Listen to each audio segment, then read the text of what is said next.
ہی ہے کہ بازاروں میں چلتا پھرتا ہے، کھاتا پیتا ہے.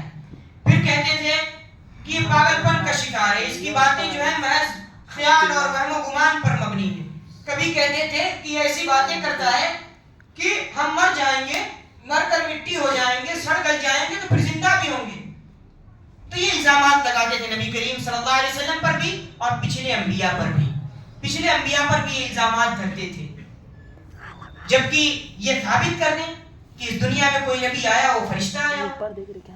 اللہ رب العزت بار بار قرآن مجید میں کہہ رہا ہے کہ ہم نے جتنے بھی نبی بھیجے انہی انسانوں میں سے بھیجے ہیں، انہی لوگوں میں سے بھیجے ہیں. اور نبی جب انہی لوگوں میں ہوگا، ان کے مزاج کو جانے گا، ان کے حال احوال کو جانے گا، تبھی تو ان کی تربیت کرے گا.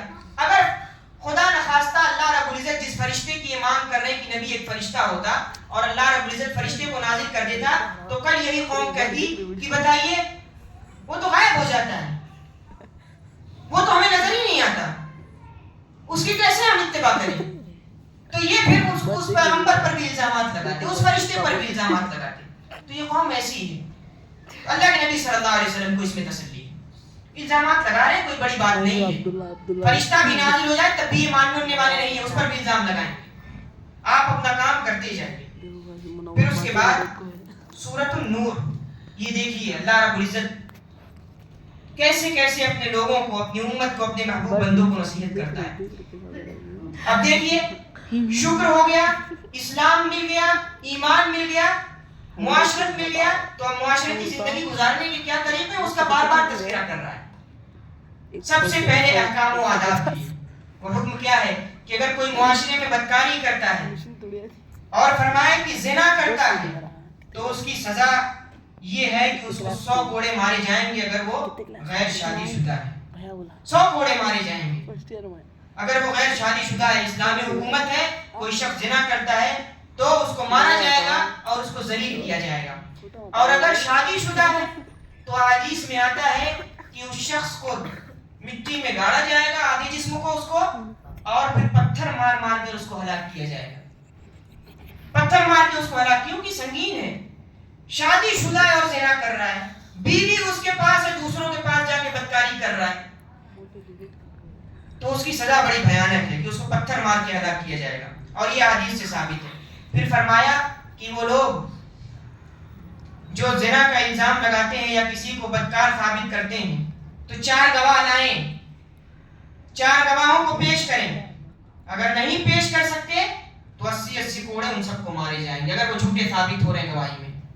یہ دین ہے. اور فرمایا کہ ان کی گواہی قبول نہیں کی جائے گی کبھی بھی. پھر کیونکہ وہ جھوٹا الزام لگائے. تو اگر وہ جھوٹے ثابت ہو رہے ہیں اپنے الزام میں، اگر وہ گواہی نہیں پیش کر پا رہے تو پھر ان کو 80 کوڑے مارے جائیں گے. پھر لیان کا تذکرہ ہے کہ اگر مرد اور عورت ایک دوسرے پر بدکاری کا الزام لگائیں اور گواہ نہ ہوں تو کیا کریں؟ تو کہا کہ قسم کھلائی جائے گی. مرد کہے گا کہ اگر میں سچا ہوں، اگر میں اپنی، وہ پہلے الزام لگائے گا اپنی عورت پر قسم کھا کھا کہ خدا کی قسم میں نے دیکھا، اور آخری مرتبہ یہ کہے گا کہ اگر میں اپنے دعوے میں جھوٹا ہوں تو مجھ پر اللہ کی لعنت ہو.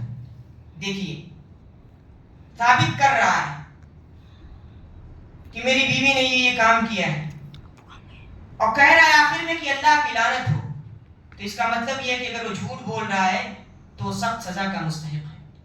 لعنت اپنے اوپر لاد رہا ہے اللہ رب. وہ خود اس کا اعتراف کر رہا ہے کہ اگر میں جھوٹا ہوں تو اللہ رب العزت کی مجھ پر لعنت ہو. ایسا ہی معاملہ بیوی اپنے شوہر کے تعلق سے کرے گی، اس سے بھی قسم کھلائی جائے گی. پھر حضرت ام المومنین حضرت عائشہ صدیقہ رضی اللہ تعالی عنہا کی پاک دامنی کا تذکرہ ہے. سورۃ النور ایک معاشرتی سورہ ہے، مختلف احکام اس سورہ میں دیے گئے ہیں. منافقین نے حضرت عائشہ صدیقہ رضی اللہ تعالی عنہا پر بھی بدکاری کا الزام لگایا. ایک مرتبہ کا واقعہ ہے کہ حضرت عائشہ صدیقہ رضی اللہ تعالی عنہا قافلے سے بچھڑ گئی تھی. ان کا کوئی ہار گر گیا تھا، اسی کو ڈھونڈنے نکلی اور ادھر یہ ہوا کہ قافلہ چلا گیا. تو ایک صحابی تھے، انہوں نے دیکھا تو حضرت عائشہ کو پہچان لیا. تو حضرت عائشہ ہودج میں سوار ہو گئی.